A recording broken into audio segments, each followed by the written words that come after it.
बम बम लगातार। जी हाँ, खेसारी लाल यादव के गाना पर प्रिया सुहानी के वायरल होने के बाद फैंस लोगों का एक ही डिमांड आ रहा है कि खेसारी भैया प्रिया सुहानी को साथ में लेके आइए। और खेसारी भैया बहुत जल्द लेके आ रहे हैं आप सभी के बीच प्रिया सुहानी को अपने साथ में। ये तो फैंस लोगों का काफ़ी ज़्यादा डिमांड है कि प्रिया सुहानी खेसारी भैया के साथ आ जाए बोल बम में, तो मज़ा आ जाए।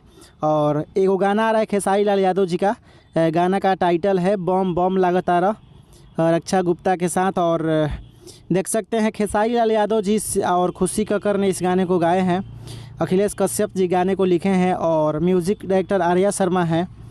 बहुत ही ज़बरदस्त ये गाना आ रहा है। पवन पाल जी के वीडियो बनाया हुआ है, देख सकते हैं आप लोग। Global music junction YouTube channel पर ये गाना छूट रहा है कल सुबह में 6 बजे, वीडियो के साथ छूट रहा है। आप लोग देखिए और मज़ा लीजिए। कल बोल बम का गाना आ रहा है खेसारी लाल यादव जी का। 2024 का ये दूसरा गाना है। पहला गाना आप लोगों को कैसा लगा है, सुने हैं कि नहीं सुने हैं, कमेंट बॉक्स में बताइएगा। और ये दूसरा गाना है जो ग्लोबल म्यूजिक जंक्शन से छूट रहा है। फैंस का काफ़ी ज़्यादा डिमांड है। जब से वायरल हुई है खेसारी लाल यादव के गाना पर प्रिया सुहानी, तब से फैंस लोग का डिमांड बढ़ गया है कि प्रिया सुहानी और खेसारी लाल यादव का जोड़ी एक साथ आ जाए तो एकदम मज़ा आ जाए, भोजपुरी में गर्दा उड़ जाए, तहलका मच जाए। तो आप लोग तहलका मचाइए। कल सुबह खेसारी लाल यादव जी का दूसरा बोल बम गाना आ रहा है इस साल का। और ये जानकारी कैसी लगी, पोस्टर कैसा लग रहा है और कितने लोग इस गाने को सुनने के लिए इंतज़ार कर रहे हैं, कमेंट बॉक्स में कमेंट करके बताइएगा। फिर मिलते हैं नेक्स्ट वीडियो में।